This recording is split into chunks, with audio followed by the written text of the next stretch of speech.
जय हिंद दोस्तों। Learn with Ruby पर आप सभी लोगों का वेलकम है। कैसे हैं आप सब लोग? आशा है बढ़िया होंगे, बढ़िया अपनी तैयारी भी कर रहे होंगे। तो जैसा कि आप सभी लोगों को पता है, हम इस सीरीज में कॉम्पिटिटिव एग्जाम में आने वाले मैथ्स की तैयारी कर रहे हैं। इस सीरीज में हम जो भी मैथ्स की तैयारी कर रहे हैं, वो चाहे आप पे कोई एसएससी का एग्जाम हो, रेलवे का एग्जाम हो या कोई भी स्टेट का, मतलब वन डे एग्जाम में आने वाली जो भी मैथ्स है, वो सभी हम इस सीरीज में कवर कर रहे हैं। तो आपको पहले तो ये पता होना चाहिए कि हमने अभी तक इस सीरीज में कितने चैप्टर कवर कर लिए हैं। अभी तक हमने टाइम एंड वर्क कंप्लीट कर लिया है, बोट एंड स्ट्रीम कंप्लीट कर लिया है, टाइम स्पीड डिस्टेंस कंप्लीट कर लिया है। रेस वाले जो क्वेश्चन एग्जाम में आते हैं, मतलब एक रेस का अलग से मैंने टॉपिक बनाया था, है ना, वो कंप्लीट कर लिया और उसके अलावा अभी हमने एवरेज खत्म कर लिया। तो अब इसी चीज में आगे बढ़ते हुए हम चल रहे हैं रेशियो एंड प्रोपोर्शन की तरफ, जो कि अब एग्जाम जो भी आ रहे हैं उनमें बहुत ही इम्पोर्टेंट रोल प्ले कर रहा है। क्योंकि अभी तक रेशियो के जो क्वेश्चन आ रहे थे एग्जाम में, आप देखोगे काफी इजी इजी क्वेश्चन आ रहे थे। अभी तक का मतलब 2-3 साल पहले के अगर आप क्वेश्चन देखोगे, तो रेशियो या प्रोपोर्शन के क्वेश्चन आपको बहुत इजी इजी मिले। ठीक है। लेकिन लेकिन रिसेंट में अगर आप देख लो, पिछले 2-3 साल के या अभी जो पेपर गया है उसमें देखो अगर आप, तो रेशियो के बहुत अच्छे क्वेश्चन पूछ रहा है एसएससी, है ना। तो हम क्या करेंगे आज इस क्लास में, पहले रेशियो कॉन्सेप्ट समझेंगे। मैं बिल्कुल छोटी-छोटी चीज़ें आपको क्लियर करते हुए चलूँगी, ठीक है? सारे कॉन्सेप्ट क्लियर करते हुए चलूँगी। आपको अगर कोई डाउट आता होगा तो वो भी आप मुझसे पूछ सकते हैं, कमेंट बॉक्स में भी पूछ सकते हैं। और मैंने हमेशा हर वीडियो के डिस्क्रिप्शन बॉक्स में मैं अपने टेलीग्राम चैनल का लिंक देती हूँ, वहाँ पर भी आप मेरे से अपने डाउट्स पूछ सकते हैं। हम मतलब जब हम इस रेशियो को पढ़ रहे होंगे, तो पूरी-पूरी ये कोशिश करेंगे कि किसी भी तरह का क्वेश्चन हमसे ना छूटे, ठीक है? तो आज मैं आपको जो सिखाने जा रही हूँ, पहले आप उसको ध्यान से देखो, समझो। अगर वो चीज़ आपको आती है, तो वेल एंड गुड। अगर नहीं आती है, तो हम आज उसको सीख लेंगे, ठीक है? और सीखेंगे भी ऐसे कि इसके बाद हमें कभी फिर दोबारा सीखने की ज़रूरत ना पड़े। सिर्फ़ क्या करनी हो, हमें प्रैक्टिस करनी हो। प्रैक्टिस का मैं हमेशा आपको यही बोलती हूँ, जितनी ज़्यादा आप प्रैक्टिस करेंगे, उतने ज़्यादा आपके मार्क्स आएँगे, क्योंकि आपका कॉन्फिडेंस लेवल अप हो जाता है। जब कॉन्फिडेंस आपका अच्छा हो जाता है ना, अपने आप ही आपका स्कोर जो है वो इंक्रीज करेगा मॉक टेस्ट में, ठीक है? तो प्रैक्टिस ही एकमात्र तरीका है कि आप अपने स्कोर अच्छा कर सकें, सिलेक्शन ले सकें। हर चीज़ के लिए आपको क्या करनी है, सिर्फ मैथ्स ही नहीं, कोई भी सब्जेक्ट हो, जितना ज़्यादा प्रैक्टिस करोगे, जितना ज़्यादा रिवीजन करोगे, उतना ज़्यादा वो चीज़ अच्छी होगी, ठीक है? तो देखो, ये और एक चीज़ और बता देना चाहती हूँ मैं कि यहाँ पे मैं रेशियो करवाने जा रही हूँ। इसके अलावा जब मैं ये रेशियो आपको करवा रही हूँ, तो आप रेशियो सीख तो रहे ही हैं, ठीक है? लेकिन जो क्वेश्चन मैं आपको यहाँ पे करवा रही हूँ ना, आप पर्टिकुलर उन क्वेश्चंस को भी ज़रूर से ज़रूर रिवाइज़ करें। एक्स्ट्रा क्वेश्चन तो आप करते ही, जैसे आपके जो मॉक टेस्ट में आया है कोई, मान लो जो चैप्टर हमने किया, उस चैप्टर का जो क्वेश्चन आपके मॉक टेस्ट में आया है, वो तो आप लगाते ही हैं, ठीक है? वो आप लगाएँगे ही। नहीं आ रहा है तो आप मेरे से डाउट में पूछ भी सकते हैं। लेकिन जो क्वेश्चन मैं करा रही हूँ, तो मैं उन क्वेश्चंस को ऐसे उठाती हूँ, ऐसे मतलब अरेंज करती हूँ क्वेश्चन को, कि वो आपको नया कॉन्सेप्ट सिखाने के साथ-साथ उनके एग्ज़ाम में आने की भी संभावना होती है। तो इसलिए आप इन क्वेश्चन को भी ज़रूर से ज़रूर प्रैक्टिस करेंगे, ठीक है? तो आज मैं सबसे पहले रेशियो समझाना चाहती हूँ आपको, रेशियो क्या होता है? जब हम रेशियो बोलते हैं, अनुपात बोलते हैं, तो अनुपात का क्या मतलब है? जब क्वेश्चन कहता है कि कोई 2 नंबर हैं या कोई भी 2 चीज़ें हैं, उनका अनुपात दे रखा होता है। मैं एग्ज़ाम्पल लेती हूँ, मान लो कोई 2 नंबर हैं, वो नंबर हमें नहीं पता, लेकिन उनका रेशियो जो है, वो ए रेशियो बी है। तो आप इस ए रेशियो बी अनुपात से मतलब क्या समझते हैं? क्या कहना चाहता है जब ये ऐसे कहता है? तो इसके लिए आपको 2 चीज़ें याद रखनी है। देखो, मैं बताती हूँ क्या होता है अनुपात का मतलब। सबसे पहली चीज़ मैं आपको ये बताती हूँ कि ए रेशियो बी का मतलब ये है कि ए के अंदर ए और बी, कोई ना कोई नंबर है ऐसा एक, जो इसमें भी मल्टीप्लाइड है। वो नंबर हमें पता नहीं है कौन-सा है, ठीक है? और वही नंबर इसमें भी मल्टीप्लाइड है। समझ रहे हो? कोई एक ऐसा नंबर है, अब वो नंबर हमें पता नहीं होता है, ठीक है? लेकिन ये नंबर है कौन-सा, हमें ये पता करना है, ये नंबर है कौन-सा? तो ये नंबर कुछ नहीं है। कभी अगर आपने ध्यान दिया हो, तो हमने महत्तम समापवर्तक निकालना सीखा है ना, जिसको हम एचसीएफ बोलते हैं। अगर नहीं सीखा है तो मैं आपको बताती हूँ। जैसे मैंने कोई 2 नंबर लिखे, जैसे मैंने लिखा 20 और 25। तो ये 2 नंबर मैंने लिखे हैं, तो आप कहो कि इसका रेशियो लिखो, तो क्या आप इसे ऐसे लिख दोगे? 20 रेशियो 25। क्या आप इसे ऐसे लिख दोगे? ये तो रेशियो नहीं हुआ। मैं बताती हूँ क्यों रेशियो नहीं हुआ। ये रेशियो इसलिए नहीं हुआ कि इसमें अभी कुछ ना कुछ कॉमन है। यानी इसमें ऐसा कोई नंबर है जो दोनों में ऑलरेडी मल्टीप्लाइड है। तो इसका एचसीएफ निकालो आप। एचसीएफ समझते हो? महत्तम समापवर्तक निकालो। कैसे निकालते हैं महत्तम समापवर्तक? इसके आपको क्या लिखने होते हैं? इसके आपको फैक्टर लिखने होते हैं। तो आपने फैक्टर लिखे जैसे 5 इंटू 2 इंटू 2। सबसे छोटे-छोटे फैक्टर लिखने होते हैं, है ना? छोटे से बिल्कुल 2 से स्टार्ट करना होता है। तो मैंने 2 से स्टार्ट किया, 2 दूनी 4 पंजे 20, ठीक है? जब आप इसके लिखोगे तो आप लिखोगे 5, 5 जा 25, ठीक है? आप दोनों में देखो ऐसा कौन-सा फैक्टर है जो दोनों में कॉमन है ज़्यादा से ज़्यादा। तो आपने देखा कि 5 यहाँ भी है और 5 यहाँ भी है, तो दोनों में 5 कॉमन है, ठीक है? फिर आप देखो 5 यहाँ है, लेकिन यहाँ तो नहीं है, नहीं यानी 5 कॉमन नहीं है। आपने देखा ये 2 यहाँ तो है लेकिन यहाँ तो नहीं है, तो ये कॉमन नहीं है। 2 यहाँ तो है लेकिन यहाँ नहीं, तो ये कॉमन नहीं है, यानी कि 5 कॉमन है दोनों में। क्या कॉमन है? 5। तो मैंने कहा जो ये 5 कॉमन है इसी को आप एचसीएफ बोलते हो। क्या बोलते हो? एचसीएफ, यानी हाईएस्ट कॉमन फैक्टर, सबसे बड़ी संख्या जो दोनों में कॉमन है, सबसे बड़ा फैक्टर जो दोनों में कॉमन है। तो इससे बड़ा और कोई फैक्टर है जो दोनों में कॉमन है? 5 से बड़ा कोई है? नहीं है। जैसे मैं एक एग्जांपल और लूँ, जैसे मैंने लिया, बताओ आप, यहाँ पे मैंने लिया 100 और यहाँ लिया मैंने 125, ठीक है? आप 100 के फैक्टर करो ज़रा, बताओ कितना होगा? 2 दूनी 4, ठीक है? और 4 पंजे 20 पंजे 100, ठीक है? समझ आई बात? आप इसके करो 125 के फैक्टर। अगर आपको ये ऐसे करने नहीं आता तो वही आप इस वाले तरीके से भी कर सकते हैं। ऐसे करते थे ना हम स्कूल टाइम पे, इस तरीके से लिखते थे। और मैं ऐसा मानती हूँ अगर आप तैयारी कर रहे हैं तो आप ये छोटी-छोटी चीज़ें रिवाइज़ करते हुए चलते होंगे और सीख मतलब इन पे आपने अपना काम पहले से किया है। नहीं भी किया है तो फिर भी मैं यहाँ कोशिश करती हूँ कि आपको हर एक छोटी से छोटी चीज़ में समझाऊँ, ठीक है? तो यहाँ पे आप करोगे तो आपको पता है 2 से तो जाएगा नहीं, ठीक है? 3 से भी नहीं जाएगा, 5 से जाएगा आपको पता है। तो 5 पंजे 25 पंजे 125। तो आपने देखा ये है।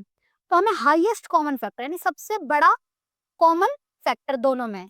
तो ये इसके फैक्टर है, इसके फैक्टर है। आपने देखा 2 यहाँ तो है लेकिन यहाँ नहीं है, तो ये कॉमन फैक्टर नहीं है। आपने देखा ये 2 यहाँ तो है लेकिन यहाँ नहीं है, तो ये कॉमन फैक्टर नहीं है।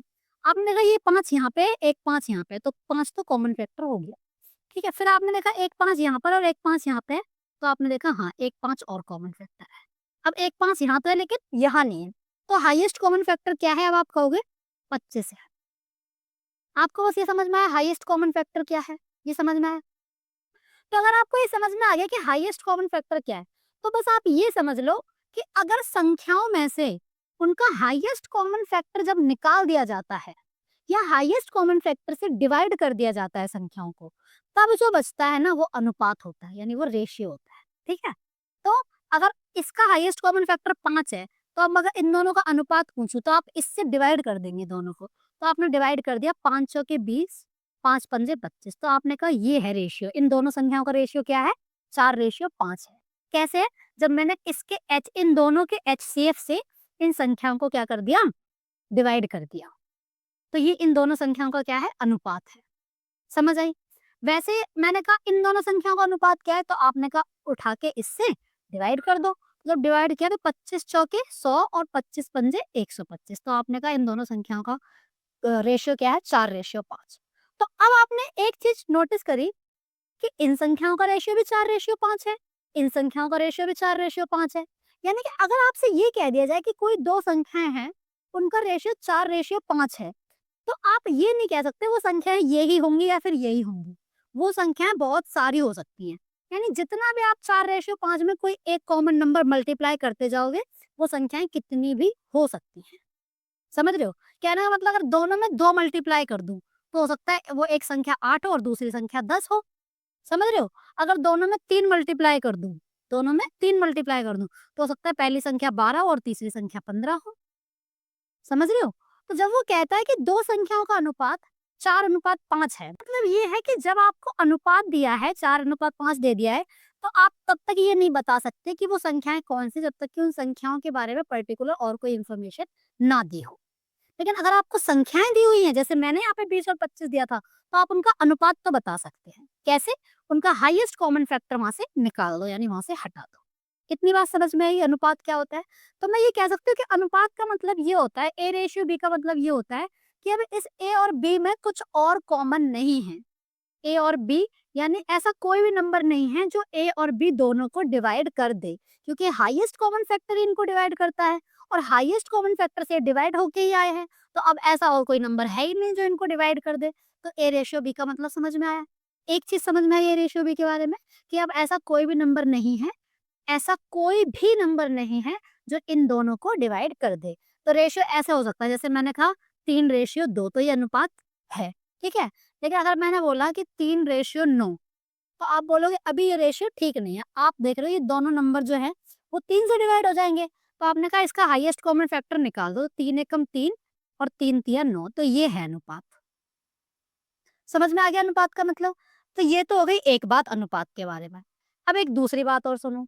दूसरी बात ये है कि जब इन दो चीजों का यहाँ पे ए रेशियो बी ये अनुपात दिया है, तो अनुपात निकालने के लिए यानी रेशियो निकालने के लिए कोई भी दो चीजें या तीन चीजें या चार चीजें हों, मैं फिलहाल दो चीजों की बात करती हूँ, उनकी जो यूनिट है वो सेम होनी चाहिए।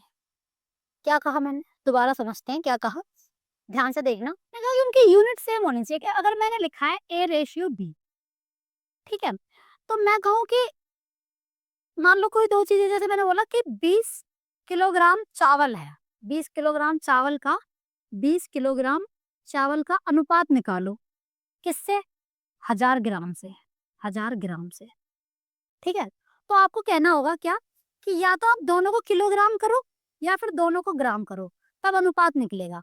अगर यहाँ किलोग्राम है यहाँ ग्राम है, तो आपने क्या कि 0 से 0 काट दिया और 2 एकम 2 और 2 पंजे 10, तो आप बोलो 1:50। तो नहीं जी, ये गलत है। ये गलत है। क्यों? क्योंकि आपने देखा ये यूनिट सेम नहीं है, यहाँ पे यूनिट सेम नहीं है, यानी यूनिट सेम होनी चाहिए। जैसे कि मैं आपसे एग्जाम्पल बोलूं कि मैंने बोला कि 20 हाथी हैं और 50 घोड़े हैं। आप दोनों का अनुपात बताओ कितना होगा, किस अनुपात में होंगे दोनों। तो आप मतलब 20 हाथी और यहाँ पे मैं लिखती हूँ जैसे 20 हाथी अनुपात 50 घोड़े। आप ऐसे इनका अनुपात नहीं निकाल सकते। अनुपात निकालने के लिए यूनिट सेम होनी चाहिए। मतलब हाथी से हाथी का अनुपात निकाल सकते हो आप, या घोड़े से घोड़े का अनुपात निकाल सकते हो। यूनिट सेम होनी चाहिए। तो वैसे मैं कह रही हूँ यहाँ पर आप पहले 20 केजी को 20,000 ग्राम लिखोगे, 20,000 ग्राम लिखोगे, और यहाँ पर भी 1000 ग्राम ऑलरेडी है। तो अब आप 3 जीरो से 3 जीरो काटोगे और आप बोलोगे जो रेशियो है वो 20:1 है। ये सही है। समझ आई? तो मैंने आपको अनुपात में दो चीजें बताई। पहली चीज, अनुपात का मतलब ये है, अगर अनुपात दिया है कोई दो चीजों का, तो अब ऐसी कोई भी संख्या नहीं है जो उन दोनों संख्याओं को जिसका अनुपात दिया उनको डिवाइड कर सके या काट दे। ठीक है। दूसरी चीज मैंने आपको ये बताई कि जब हम अनुपात निकालते हैं तो अनुपात हमेशा सेम यूनिट का निकलता है, यानी कि जो यूनिट है यानी जो इकाई है वो कैसी होनी चाहिए? सेम होनी चाहिए, यानी समान होनी चाहिए। क्लियर ये दो चीजें? ठीक है। अब मैं तीसरी चीज समझाती हूँ आपको, है कि कुछ लोग ये सोच रहे हो ये चीजें देख के कि ये क्या बता रही है मैम, ये तो बहुत ही इजी इजी चीजें बता रही हैं, ये तो हमें पहले से ही पता है। तो मैं ये मानती हूँ आपको पहले से ही पता है अगर, तो ठीक है आप सुन लीजिए समझ लीजिए, लेकिन मेरा शुरू करने का स्तर यही होता है, क्योंकि मैं चीजों को बिल्कुल बेसिक से उठा के फिर जहाँ जिस एडवांस लेवल तक ले जाती हूँ ना, जब आप वो देखोगे तब आपको लगेगा कि हाँ हमारे लिए भी ये फायदेमंद है। तो मैं ये सोचती हूँ जब मैं पढ़ाती हूँ कि आपने कोई भी चीज इस चैप्टर से रिलेटेड या कोई भी बेसिक कॉन्सेप्ट आपको नहीं पता है, तो मैं वो हर छोटी चीज बता के चलती हूँ। इसीलिए मैं आपको ये छोटी छोटी चीजें भी बता रही हूँ। जिनको पता है वेल एंड गुड, कोई नहीं, वो थोड़ी सी स्पीड बढ़ा के भी देख सकते हैं या थोड़ा सा स्किप करके भी देख सकते हैं। लेकिन जिनको नहीं पता वो जब ये चीजें समझ जाएंगे तो उनको जो थोड़े अच्छे लेवल के क्वेश्चन होंगे उनको भी समझने में आपको आसानी होगी। ठीक है। तो देखो मैं तीसरी चीज ये बता रही हूँ अब आपको, कि आपको क्वेश्चन क्वेश्चन इस तरीके से होते हैं, जैसे मैं बताती हूँ, बहुत ही छोटी सी चीज बता रही हूँ, कि मान लो आपको दो संख्याएं बोली है ए रेशियो बी। दो संख्याएं हैं, मान लो पहली संख्या, उन दोनों का जो रेशियो है वो है 2:3 है। ठीक है। और बोल दे कि बी रेशियो सी वो 1:5 है, और आपसे पूछ ले कि बताओ A ratio B ratio C क्या है, ये पूछ ले। ठीक है। तो आपको ये निकालना आता है? अगर नहीं आता है तो कैसे निकालोगे जरा देख लो एक बार। जैसे मैं क्या करती हूँ, इसको ऐसे लिखती हूँ ए बी सी, जो दोनों में कॉमन है उसको बीच में लिखती हूँ। मैंने देखा ऊपर वाले में भी बी है, उस नीचे वाले में भी बी है, तो मैं बी को बीच में लिखती हूँ। फिर क्या लिखती हूँ? 2:3, 2:3। फिर लिखती हूँ बी और सी, तो अब नीचे वाली लाइन में लिखूंगी, ठीक है। यहाँ लिखूंगी बी रेशियो सी कितना है, 1:5, तो बी के नीचे 1 और सी के नीचे 5, ये बी का सी से रेशियो। तो अब होगा क्या, मैं ये कहती हूँ कि जो खाली स्पेस है ना ऊपर, उसके बगल में जो संख्या है वही भर दो, जो खाली स्पेस है ना उसके बगल में जो संख्या है वही भर दो, और अब इनको मल्टीप्लाई कर दो। तो आपने किया 2 एकम 2, 3 एकम 3, 3 पंजे 15, तो आप बोलोगे A ratio B ratio C कितना है, 2:3:15 है, ठीक है। अगर आपको ये चीज समझ में आई तो मैं अब आपको एक और चीज एक और इस तरीके का क्वेश्चन लिख के देती हूँ, आप खुद मुझे करके बताना कि उसका रेशियो कितना आएगा, ठीक है। ए रेशियो बी 3:5 है, बी रेशियो सी 2:7 है, और सी रेशियो डी क्या है, 2:3 है। अब आपसे पूछ रहा है कि आप बताओ A ratio B ratio C ratio D, अनुपात बताओ ABCD का। तो कैसे लिखोगे आप, खुद भी करो, ट्राई करो पॉज करके, और देखना आपका आंसर सेम आ रहा है कि नहीं आ रहा है। जिनको आता है उनके लिए वेल एंड गुड, जिनको नहीं आता उनको सीखना जरूरी है, ठीक है। क्योंकि ऐसे बिना सीखे नहीं चल सकता ना काम, हम आगे क्वेश्चन करेंगे तो उनमें ये चीजें हमें लगानी पड़ेंगी, तो मैं पहले से ही आपको बता के चलूंगी, है ना। तो आप देखो क्या करोगे, आपने देखा ए बी, फिर बी कॉमन है, फिर सी कॉमन है, तो ऐसे लिखो A B C D, B common है सी कॉमन है, तो बी और सी को मैंने बीच में लिखा है। अब 3:5, तो मैंने पहली लाइन में लिखा 3:5, ठीक है। अब मुझे बताओ यहाँ पर तो कोई आएगा नहीं, तो इस लाइन में क्या आएगा, 5:5:5 ही आएगा, समझ रहे हो। फिर क्या है, बी रेशियो सी है, यानी 2:7 है बी सी, तो बी सी ये रहा, तो दूसरी लाइन में लिखा 2:7, ठीक है। अब इसके इधर कुछ नहीं आया तो 2 लिख दो, बगल वाला लिखना है, इसके इधर कुछ नहीं आया तो 7 का 7 ही लिख दो, समझ गए। अब तीसरी लाइन सी रेशियो डी है 2:3, तो सी डी ये है, तो 2:3, ठीक है। तो अब इसके बगल में खाली जगह है तो ये लिख दो 2 2। अब मैंने इसका रेशियो निकाल दिया, सबको मल्टीप्लाई करेंगे। अब सबको मल्टीप्लाई करने से पहले देख लो ऐसा कोई नंबर तो नहीं है जो चारों में कट रहा हो, अगर चारों में कट रहा हो उसको पहले काट दो, क्योंकि रेशियो जब हम यहाँ लिखेंगे तो हमें चारों में कोई ना कोई चीज काटनी होगी, अगर कट रही होगी तो। क्योंकि रेशियो का मतलब क्या है, रेशियो का मतलब ये है कि कुछ भी कॉमन उसमें फैक्टर इंक्लूड ना हो, यही तो होता है ना, अभी बताया था कॉमन। तो फिर मैंने देखा 2 इसमें भी है, इसमें भी है, इसमें भी है, लेकिन इसमें कहीं नहीं है 2, तो 2 नहीं कट सकता। 3 देखा मैंने, 3 इसमें भी है, इसमें भी, लेकिन इनमें नहीं है, इसका मतलब कोई कॉमन फैक्टर नहीं है, हम मल्टीप्लाई कर देंगे। 2 दूनी 4 तिया 12, 2 दूनी 4 पंजे 20, 2 पंजे 10 सत्ते 70, और 7 तिया 21 पंजे 105। तो ये क्या आ गया, ए बी सी डी का रेशियो आ गया। तो अगर ऐसा क्वेश्चन डी ई में भी आ जाए, अगर आगे भी डी ई हो तो कर लोगे ना, ऐसे भी क्वेश्चन पूछता है, आप देखोगे प्रीवियस ईयर क्वेश्चन उठा के तो देखोगे कि हाँ ऐसे भी क्वेश्चन जो है वो पूछे हैं। कई बार बड़ा कर देता है, डी ई भी कर देता है, तो आगे ई और लिख लेना, एक लाइन और बढ़ जाएगी, आके करना मल्टीप्लाई है। समझ में आती है ये चीज, ठीक है। तो ये 2-3 चीज अगर आपको छोटी समझ में आई, तो अब मैं बढ़ती हूँ आज के क्लास के क्वेश्चन नंबर 1 की तरफ। आप देखना मुझे और बताना कि कैसे करेंगे क्वेश्चन, ठीक। तो देखो ये क्वेश्चन अब दे रखा है आपको इस तरीके का कि a plus B ratio B plus C ratio C plus D दे रखा है, क्या सी प्लस ए है, सॉरी 6:7:8 दे रखा है। अब आपसे पूछा है a प्लस बी प्लस सी बराबर 14 है, तो c का मान कितना होगा, ये पूछा है आपसे, ठीक है। कैसे करोगे आप ये क्वेश्चन, पॉज करके एक बार करने की ट्राई करो। अब मैं बताती हूँ, आपको दिख रहा है अगर इस तरह का क्वेश्चन कभी आएगा तो क्या करना है आपको, जब आपको a प्लस बी प्लस सी दिख रहा है ना, इसी से समझ जाओ आपको कि तीनों को ऐड करना है। तो जब आप इन तीनों को ऐड करोगे a plus B, B plus C और सी प्लस ए को, तो आपको लगता है 2 बार a, 2 बार b और 2 बार c आएगा। कहने का मतलब ये है, मैं कह रही हूँ कि a plus B plus B plus C plus A, ऐसा लिखो मत ना। जब आप तीनों को ऐड कर रहे हो तो आपको दिख नहीं रहा क्या कि a 2 बार आ रहा है, b 2 बार आ रहा है, c 2 बार, तो हर चीज 2 बार आ जाएगी। फिर मैंने ऐड करके दिखा दिया आपको कितना हो जाएगा, ये अगर आप अनुपात को ऐड करोगे 6 7 13 8 21 हो जाएगा, 21 हो गया, ऐड कर दिया मैंने। तो देखोगे आप तो 2a 2b 2c होगा, तो मैंने 2 कॉमन ले लिया, है ना। तो a प्लस बी प्लस सी बराबर 21। तो यहाँ से आप ये देख रहे हो कि a प्लस बी प्लस सी कितना आ रहा है, 21/2 आ रहा है। ये तो हम अनुपात सॉल्व कर रहे हैं ना, और हमें तो असली में बता रखा है कि a प्लस बी प्लस सी की वैल्यू कितनी है, 14 है। तो आप कहोगे कि इस 21/2 की वैल्यू क्वेश्चन में कितनी है, 14 है, यही है। वो हमसे पूछ रहा है सी का मान। तो मुझे एक बात बताओ, यहाँ देखना कि अगर उस क्वेश्चन में a प्लस बी प्लस सी मेरा कितना निकल रहा है, 21/2 आ रहा है, अनुपात की बात कर रही हूँ, अनुपात की। मुझे अगर सी निकालना है तो मैं a प्लस बी का अनुपात घटा दूं। तो a प्लस बी की अनुपात में वैल्यू कितनी दे रखी है, a प्लस बी की अनुपात में वैल्यू दे रखी है 6। तो मैंने इसमें से 6 माइनस कर दिया। जब इसमें से 6 मैंने माइनस किया तो सी निकलेगा। 2 छिंग 12, 21 में से 12 गए तो 9, 9/2 आ रही है। समझ रहे हो? तो आप मुझे बताओ 21/2 की वैल्यू कितनी है, 14 है। तो मुझे किसकी वैल्यू निकालनी है, 9/2 की वैल्यू निकालनी है। तो निकाल लोगे 9/2 की वैल्यू। देखना जरा, अगर मैंने यहाँ पे डिवाइड किया तो 7 दिया 21, 7 दूनी 14, 3/2 की वैल्यू 2 है। 3/2 से 9/2 में आना है। यहाँ पे देखो 3/2 को क्या बनाना है, 9/2 बनाना है। तो कैसे बनाओगे, आपने बोला 3 से मल्टीप्लाई कर दो, ये तो बन जाएगा 3 तिया 9, 9/2 आ जाएगा। तो मैंने कहा अगर तुम यहाँ 3 से मल्टीप्लाई करके 9/2 ला रहे हो तो यहाँ भी 3 से मल्टीप्लाई कर दो। तो 2 तिया 6। इसका मतलब सी का मान, सी का रेशियो कितना है, 9/2, और 9/2 की वैल्यू कितनी आएगी, 6। समझ आई? मतलब मैंने अनुपात को सॉल्व किया, यहाँ से मैंने a प्लस बी प्लस सी का अनुपात निकाला तो 21/2 आया।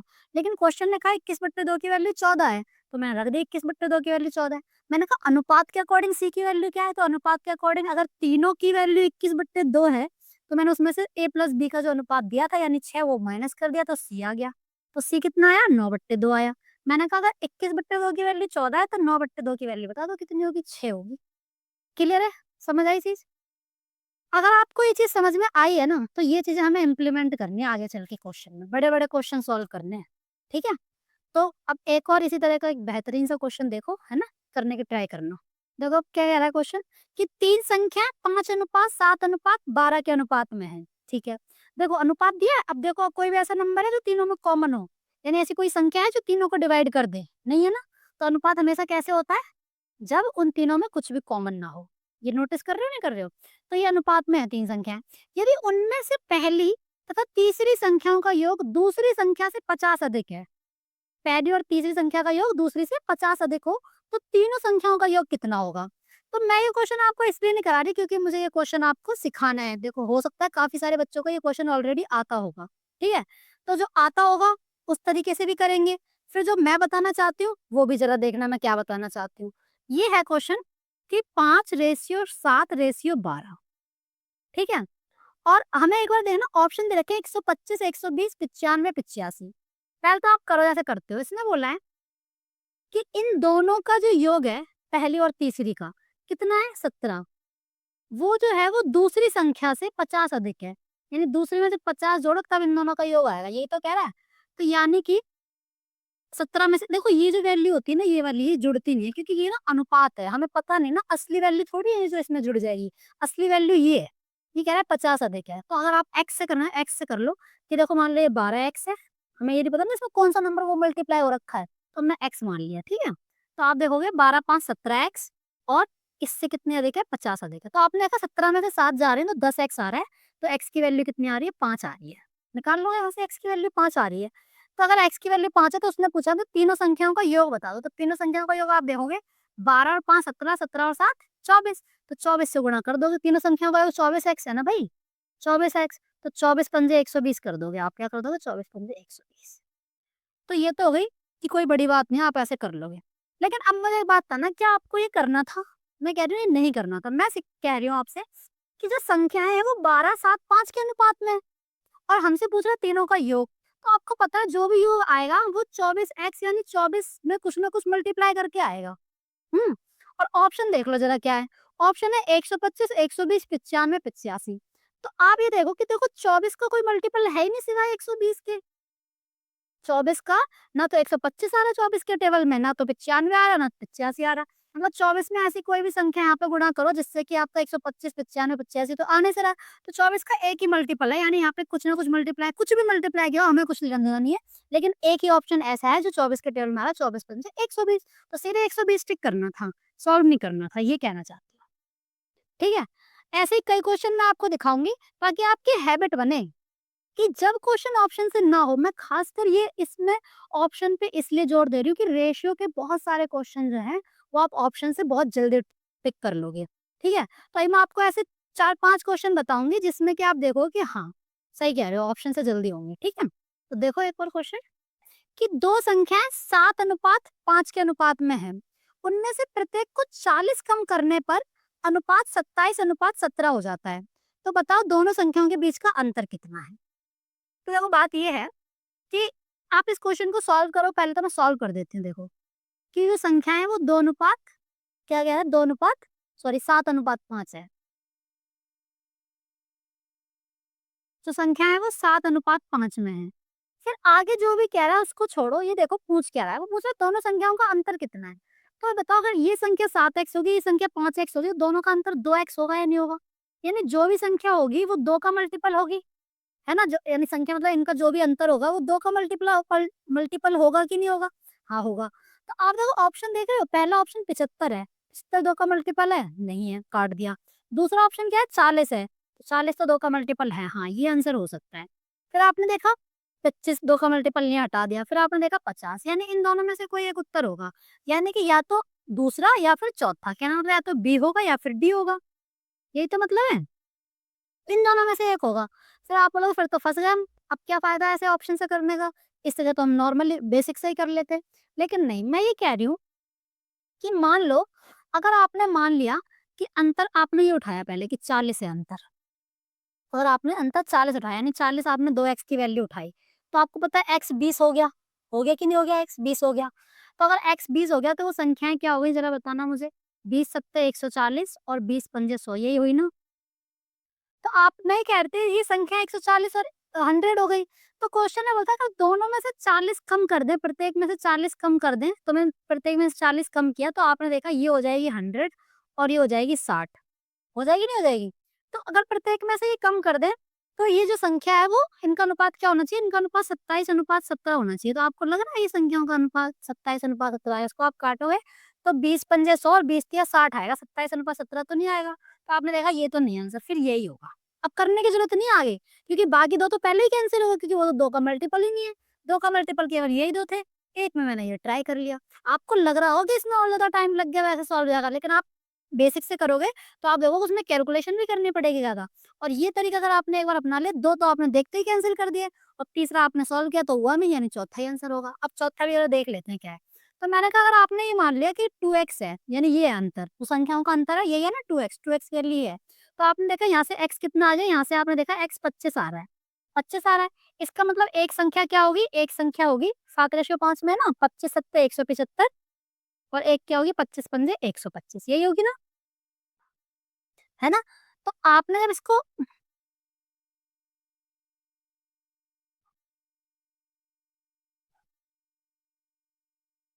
हाँ, ठीक है। तो इसमें आपने 40 कम किया दोनों में, 40 कम किया, ठीक है? प्रत्येक में 40 कम करने पे अनुपात 27:17 आना चाहिए। तो मैंने किया 5 और 17 में से 4 गया तो ठीक है, यही आएगा 7 में से 4 गया। अब 5 और 12 में से 4 गया तो कितना आ जाएगा 8, ठीक है? तो अब आपने इसको किससे काटा? आपने इसको 5 से काटा। तो 5 दूनी 10, 5 सत्ते 35 और 17 पंजे 85 देखो आ रहा है ना? तो मतलब करने की ज़रूरत नहीं थी क्योंकि 2 ऑप्शन तो वैसे ही कैंसल हो गए क्योंकि वो 2 का मल्टीपल नहीं थे। ठीक है? और 2 और तीसरा ऑप्शन मैंने सॉल्व किया तो उससे जो है अनुपात 27:17 आ नहीं रहा क्वेश्चन के अकॉर्डिंग 40 कम करने पर। समझ रहे हो नहीं समझ रहे हो बात? तो यानी जो बचा-कुचा है यानी जो 4th ऑप्शन है वही आंसर होगा। तो ये अप्रोच आपको अपनानी पड़ेगी एग्ज़ाम में करने के लिए, ठीक है? अगर एग्ज़ाम में आपको जल्दी क्वेश्चन करना है, टाइम पे करना है और कम दिमाग की एनर्जी लगाएँ क्योंकि दिमाग की तो एनर्जी हमें सेव करनी होती है उस टाइम पे। अगर दिमाग हमारा एक ही क्वेश्चन में लग अब ईज़ी क्वेश्चन में भी अगर आप ज़्यादा दिमाग फालतू लगा दे रहे हो तो जो अच्छा क्वेश्चन आया है, जो कि मतलब सब बच्चों से नहीं होगा, सिलेक्शन उसी बेस पे होना है जो क्वेश्चन जो अच्छा लेवल का क्वेश्चन आया, वो आप जब सॉल्व कर पाओगे, तो उसके लिए एनर्जी बचानी होगी। तो ये जो क्वेश्चन है, ये आपको ऑप्शन से भी तरीके से पिक करने पड़ेंगे। समझ आ रही है? तो अभी एक काम करते हैं, देखो मैं आपको ये तरीके और भी क्वेश्चन में बताती रहूँगी, धीरे-धीरे हम लेवल भी अप करते जाएँगे और तरीके और भी सीखते जाएँगे। मतलब और को तरीके भी देते हैं, क्या-क्या तरीके हमें हर एक क्वेश्चन में लगाना है। ठीक है? आज हम इतना ही रखते हैं। रेशियो प्रोपोर्शन को हम बहुत अच्छे तरीके से, बहुत ही खतरनाक तरीके से खत्म करेंगे। कुछ भी छोड़ेंगे नहीं ऐसा कि जो कि एग्ज़ाम में हमें दिक्कत दे जाए। तो अगर आपको मेरी क्लास समझाई समझ में आती है, मेरी चीज़ें बताई समझ में आती है, कॉन्सेप्ट अगर आपको अच्छे लगते हैं, तो प्लीज़ मेरी क्लास को लाइक कर दें, है ना? और चैनल को सब्सक्राइब कर लें ताकि आपको कंटिन्यू वीडियोज़ मिलते रहें, मैं कंटिन्यूअस वीडियो डालती रहती हूँ। हाँ, कभी-कभी जैसे मैंने अभी कल वीडियो नहीं डाल पाई क्योंकि मेरी कुछ तबीयत ठीक नहीं थी, तो उसके लिए आई एम सॉरी। लेकिन मैं हमेशा कोशिश करती हूँ कि कंटिन्यू मैं आपको ये वीडियो प्रोवाइड कराती रहूँ, ठीक है? और आज के लिए इतना ही रखते हैं बस। Thank you so much and bye.